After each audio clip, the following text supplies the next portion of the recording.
Je crois l'année dernière avoir donné l'exemple, et ça se poursuit cette année, en matière d'investissement public. L'important, c'est de vouloir. Il faut une vraie volonté. 2, il faut trouver des partenaires.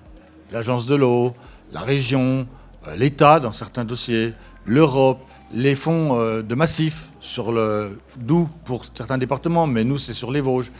Et puis, il faut mobiliser les intercommunalités, les communes. C'est-à-dire, il y a un vrai travail de fond à pratiquer. Il ne faut pas croire qu'une seule personne peut assurer l'investissement local. Il faut qu'on soit plusieurs, il faut qu'on soit différents les uns des autres, de toute sensibilité, mais avec une vraie volonté d'avancer pour équiper le territoire, pour mieux servir nos concitoyens. Il faut faire des choix. Je l'ai dit tout à l'heure, il faut faire des choix.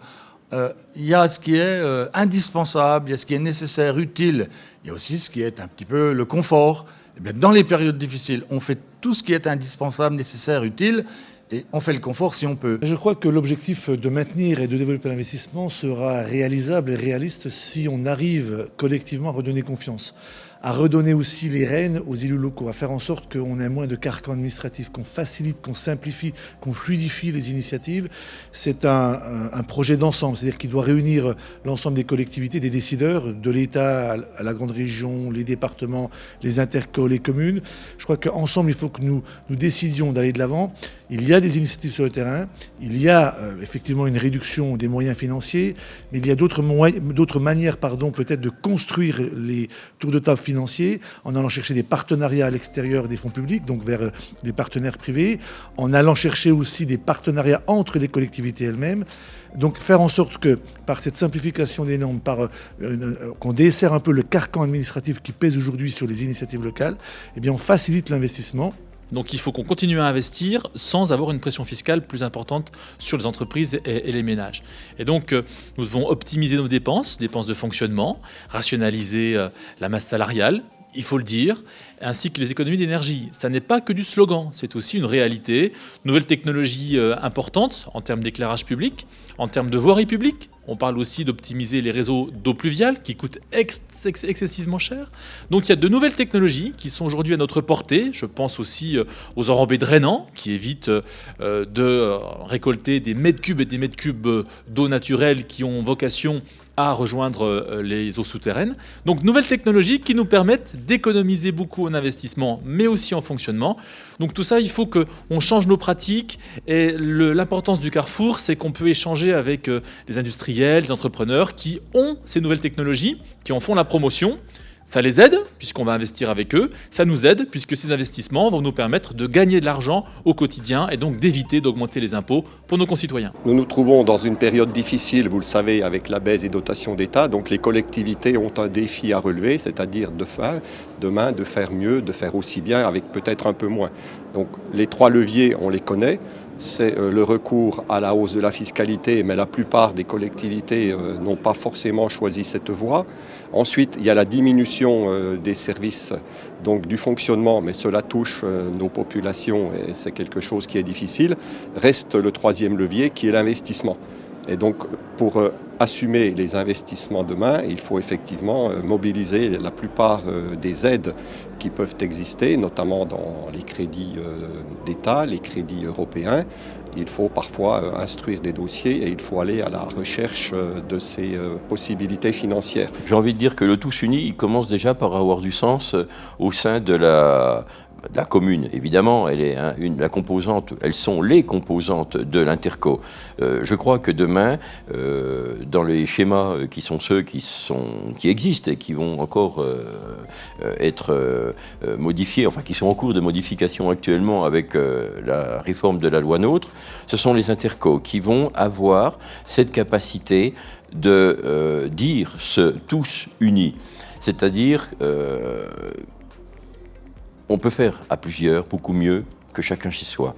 Et les intercos, en partenariat avec la région, mais attention, avec des intercos qui ont un poids raisonné, qui sont des intercos effectivement de bassin de vie, Il faut qu'elles aient une dimension, il faut qu'elles aient un poids pour avoir la structure, les structures qui sachent aller chercher, rechercher auprès des régions, des nouvelles régions, les dotations financières, les moyens financiers tout simplement, qui leur permettent de mettre en place cet outil économique et de faire travailler nos entreprises. On a tous des entreprises de travaux publics chez nous.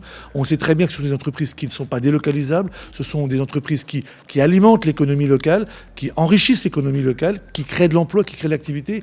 Donc lorsque un élu prend la décision ultime de réduire ses investissements, il le fait toujours à contre-cœur.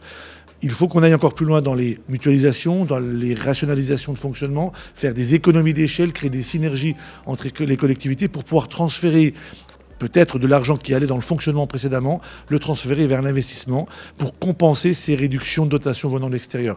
C'est un vrai challenge, un vrai défi à relever.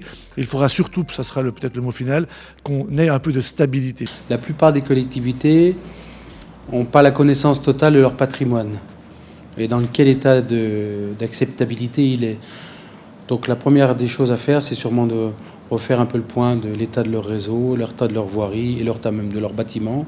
Et en fonction de ça, de décider des investissements. Pour avoir des investissements utiles, à partir du moment où il y a moins de financement et qu'elles ont moins, il faut vraiment qu'elles ciblent de façon plus organisée leurs investissements.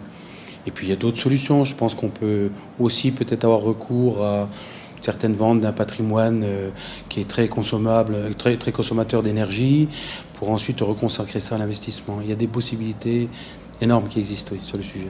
La loi NOTRe, dans sa recomposition, notamment de l'intercommunalité, peut être une réponse demain parce qu'elle va permettre à des territoires de se renforcer, à des territoires d'avoir des projets plus importants, plus ambitieux. Un des petits problèmes qui va se poser, c'est que la mise en place de ces nouveaux territoires va prendre du temps. Le transfert des compétences peut également exiger un certain délai. Et puis, la mise en place des nouvelles gouvernances peut également freiner la mise en place de ces nouveaux territoires. Donc, je pense que dans l'immédiat, la loi NOTRe et la mise en place des nouvelles intercommunalités ne va pas être très productive. Il va y avoir un moment d'inertie, mais j'ai espoir qu'à plus long terme, ces nouveaux territoires plus grands et plus forts pourront être de bons leviers pour faire face aux investissements dont nos territoires ont besoin. Dans le sujet des collectivités, aujourd'hui, c'est vrai que la loi NOTRe peut être une possibilité de réponse sur justement l'investissement.